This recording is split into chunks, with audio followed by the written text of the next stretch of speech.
sa ating YouTube channel, TL's Vlog. At today's video, andito na po kami sa aming kasi bigay namin po sa inyo ha, para dito kayo susulat. So kaya, yan yung mga biskuit. Kaya sa inyo na yan ha, sa inyo na yan. Ang mga kinder ko, ayan.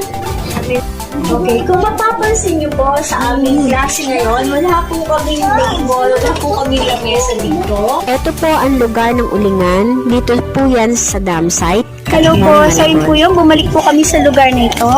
Dito po sa ulingan para ihanda po namin yung aming gagawin ditong pre-tutorial.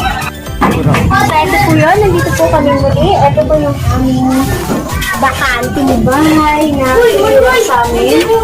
Para dito po kami mag-tutorial bukas. Sino sa inyo hindi po marunong mag-isa? Ako po. Ayan. Kuya, nilagyan ko siya ng passive. Tapos po, nilagyan ko siya ng bag. Sabi ko yan.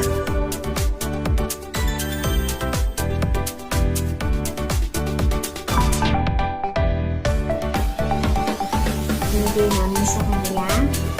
Tapos, binalutan ko po. Binalutan ko batang hindi siya nag-aaral. So, ganyan po yun. Ganito.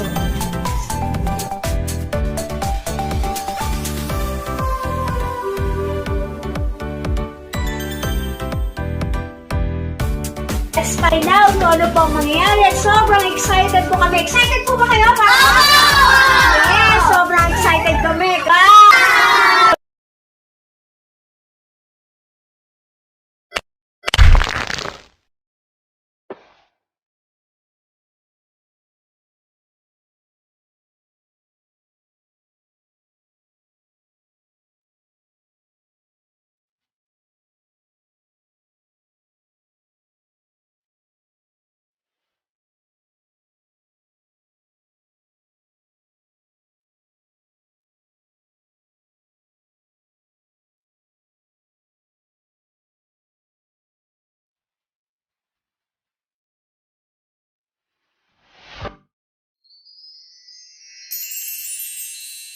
Ito po ang lugar ng ulingan. Dito po yan sa dam site, Katmon, Malabon. May mga nagsabi sa akin na marami daw bata dito na hindi makapag-aral at hindi rin masyadong marunong bumasa at sumulat. Kaya naman, nag-survey kami sa lugar na ito. At marami mga bata sa lugar na ito, kaya nag-set kami ng pre-tutorial para sa mga batang nakatira dito. Hello po, sa inyo po yun. Bumalik po kami sa lugar na ito. Dito po sa ulingan para ihanda po namin yung aming gagawin ditong pre-tutorial. So, bumalik po kami ulit dito sa lugar ng ulingan para po ihanda yung mga bata at kunin na rin po namin yung kanilang mga pangalan. Nilista po namin kung ilan po yung mga bata na may gather namin para sa aming pre-tutorial. At nagpapasalamat po kami dahil may mga taong tumulong po sa amin para bigyan kami ng bakanting bahay para sa pagtuturuan namin sa mga bata.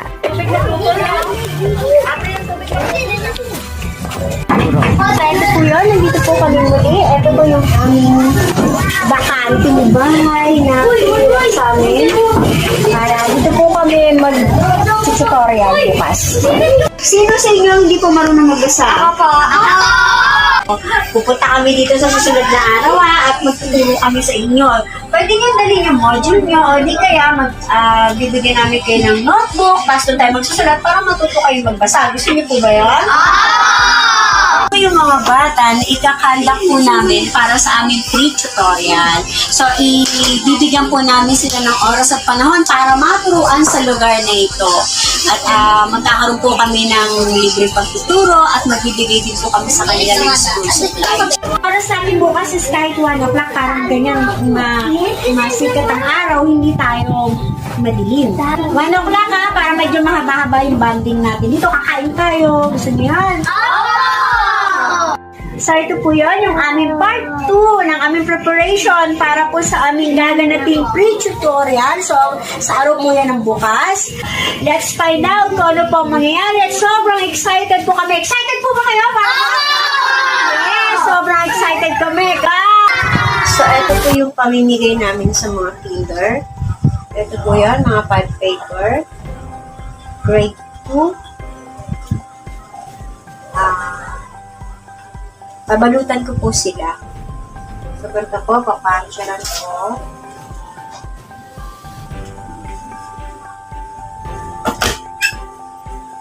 Kailangan pansyalan siya, lagyan ng mga putas. So, yun na po yun. Nalagyan ko po siya ng patcher. Tapos po, nila ko siya ng cement. Para hindi sila maghiwa-hiwala.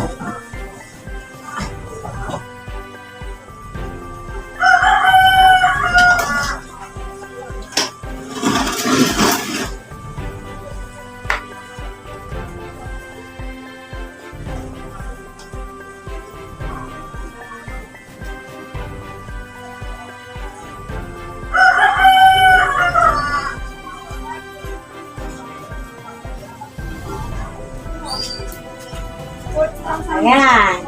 Ayan po yun. Nilagyan ko siya ng cement. Tapos po, nilagyan ko siya ng balot. Sabi po yun. Babalutan ko na siya. Nilagyan po ng balot. Ayan.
Ito po yung ipamimigay ko ng school supplies, tsaka libro. Meron po kaming 13 na students mamaya na bibigyan namin ng mga school supplies. So, ito po yung listahan namin. At ito po yung aking mga libro. Ito po yung mga libro na ipamimigay namin sa kanila. Tapos, ito naman po yung mga notebook. Ito lang siya. Binalutan ko siya. Pangalan po ng school namin. Binalutan ko siya. So, ito po yun. 2 boys. At saka, ito yung mga girls. 2, 4, 6, 8 na girls. Ito po yung elementary. At ito naman yung kinder. Ayan, ito naman po sila. Binalutan ko din siya Ito lang po yun, no, yung pad paper na pang grade 2. Then, binalutan ko po siya para may pangalan po siya ng school. So, ayan po. Ito na po yung mga binalutan ko. Ito po yung isang girl, tsaka ito po yung boys. So, ito po. Ilalagay ko po ito. Ito sa mga boys. Ayan. Ito po, ibigay ko po ito dun sa batang hindi siya nag-aaral. So, right po ito.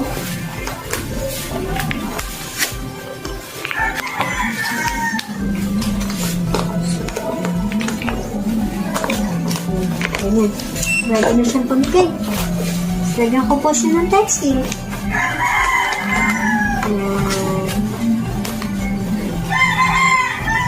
So, ganyan po yun. Ganito.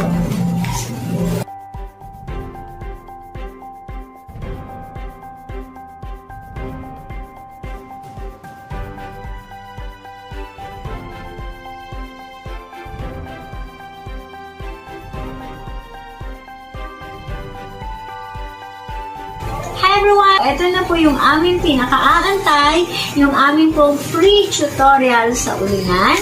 So, ito po yun. Naka-ready na po kami. Yung aming mga gamit, yung mga pamimigay namin, yung gamit namin, tapos yung aming pagkain na ipamimigay at pamimigay namin sa kanila. Ayan po. Ayan. So, kami po ay aalis na at pupunta na po kami sa ulingan. Kaya samahan niyo po kami sa aming pagpunta sa ulingan. Dapat makita eh. Okay na, okay na. Dito mo na ito. Okay na. Sige na. Let's go. Para magpipiknik lang kami. So, naka-ready na po kami para pumunta ng ulingan. Kaya, ito po yung aking team. Nasama ko po yung aking team, ang aking mga anak, at ang aking butihing asawa. So, let's go! Pupunta po kami ba? Pagdating namin sa ulingan, masaya kaming sinalubong ng mga batang aming tuturuan. Sobrang excited sila at maaga pa lang daw ay nag-aantay na sila sa amin. Kaya naman, masaya kaming naglakad papunta sa bakanting bahay na gagamitin namin sa aming pagtuturuan.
At pagdating namin sa bakanting bahay na pinahiram sa amin para gamitin namin sa pagtuturuan, may mga bata na nag-aantay sa amin. At yung iba naman ay nagdatingan nung malaman nila na tinatawag ko na ang kanilang mga pangalan. Iba't ibang level ang mga bata na aming mga tuturuan. May mga kinder, grade 1, grade 2, grade 3 hanggang grade 4. At meron ding hindi nag-aaral dahil hindi na sila maasikaso ng kanilang mga magulang.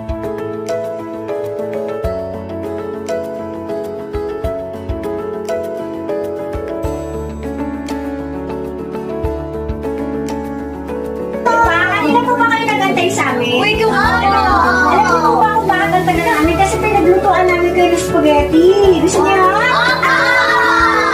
Nagluto pa kami. Dami nila kanina eh. Ganun talaga ang challenge.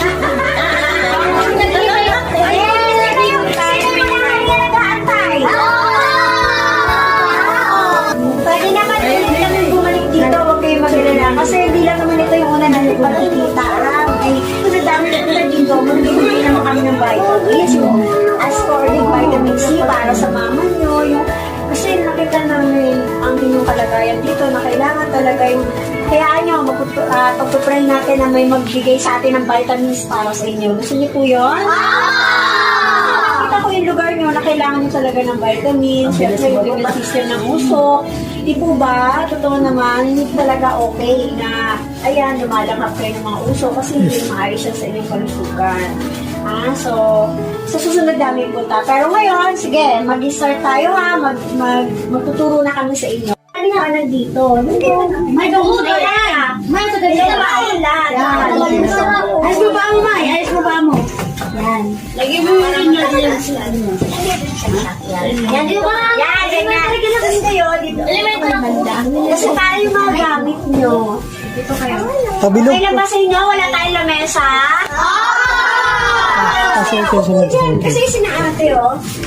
Okay. Ate, umupo na kayo doon. Saan si Ate Mika? Doon sa Ate Gares. Ay, kilala niyo ba si Ate Mika? Si Ate Gares? Si Ate Gares, ngayon nyo lang nakita, di ba? Kaya makakita. Opo, excited ah. Ayan, yung si Ate Gares. So, ayan. Babe, ano ba sila? Ayan, ganyan. Ngayon, Masya ka dito na. Yung mga gamit ninyo, ha? Yung mga gamit. Nakunin mo mga gamit. So, ayan na. Well, ano nga to? So, eto yun, ha? Magbibigay si teacher na supply sa inyo. Mga gamit niyo, ha? Eto mga notebook ninyo.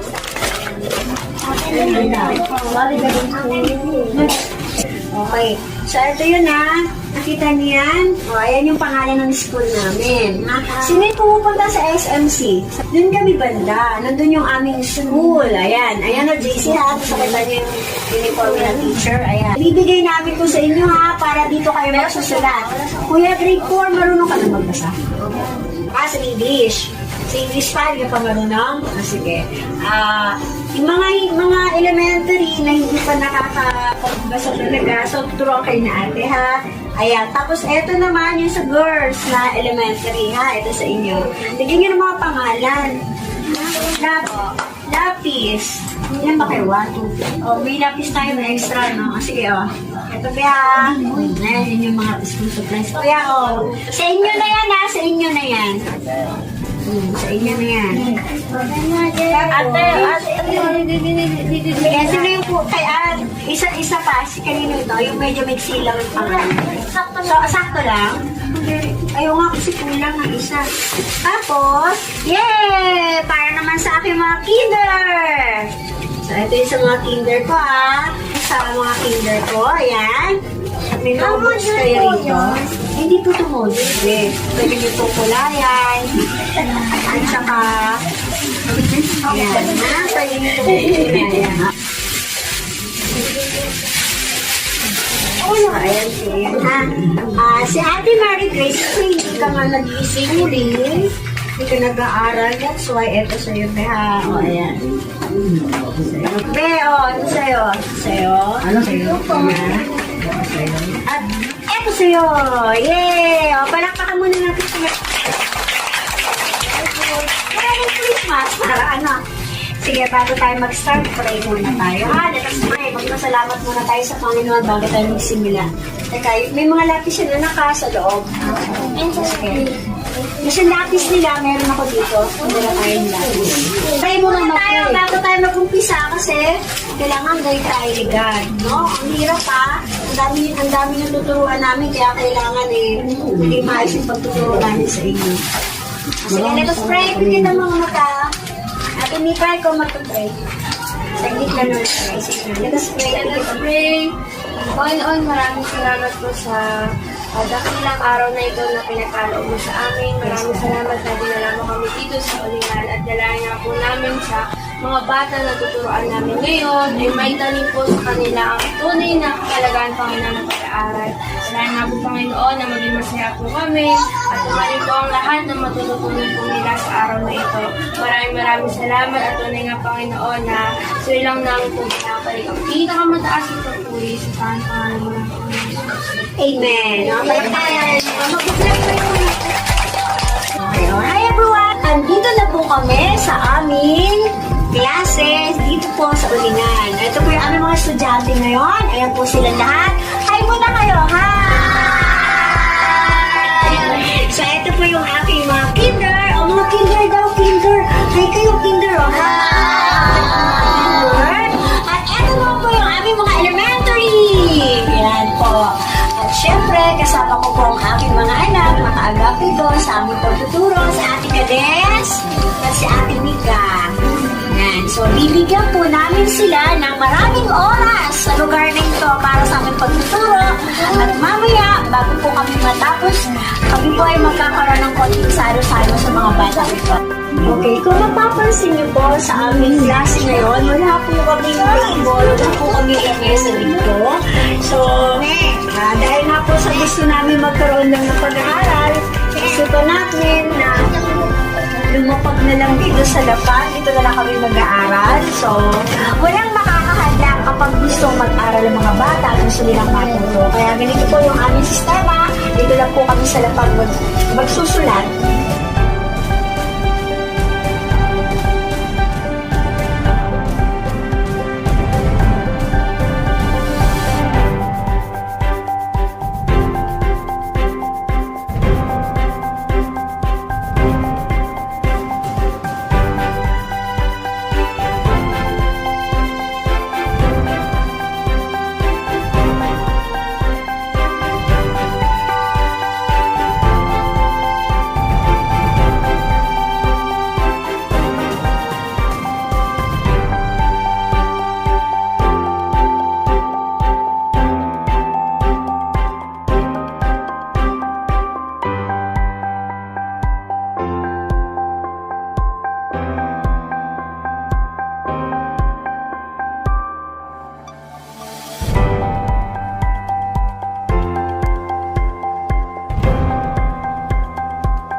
Dahil nga sa wala kami mga lamesa at mga upuan, sa lapag na lang nagsulat ang mga bata at kahit mahirap ang aming sitwasyon, hindi ito naging hadlang para sa aming pagtuturo sa kanila.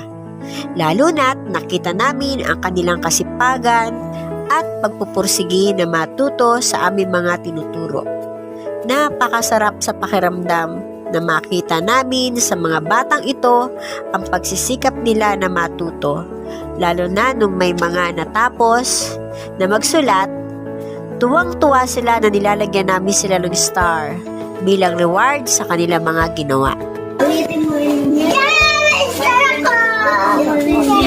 Tabingin.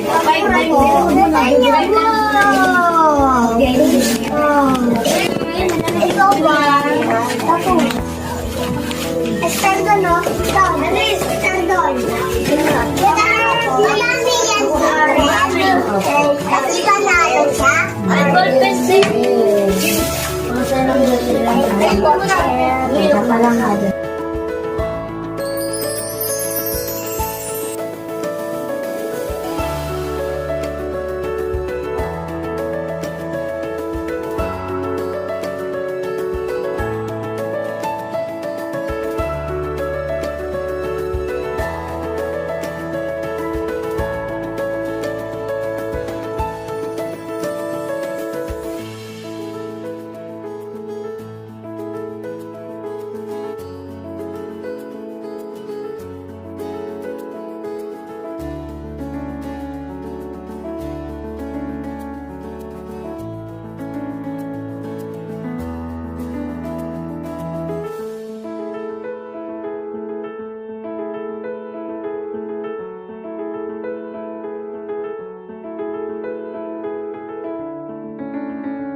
At pagkatapos ng 2.5 oras na pagtuturo namin sa kanila, nagbigay kami ng pagkain bilang merienda nila at tuwang-tuwa ang mga bata.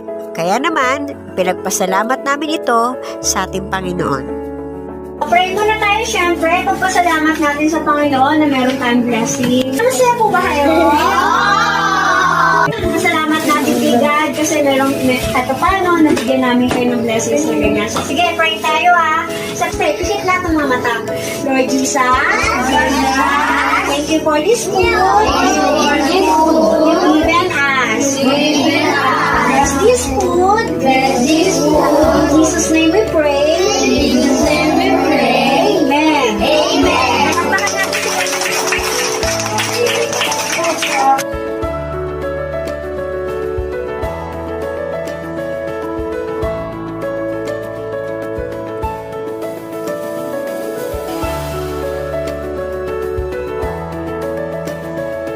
So, yun po yun. Natapos po namin ang aming 2.5 hours na pagtuturo.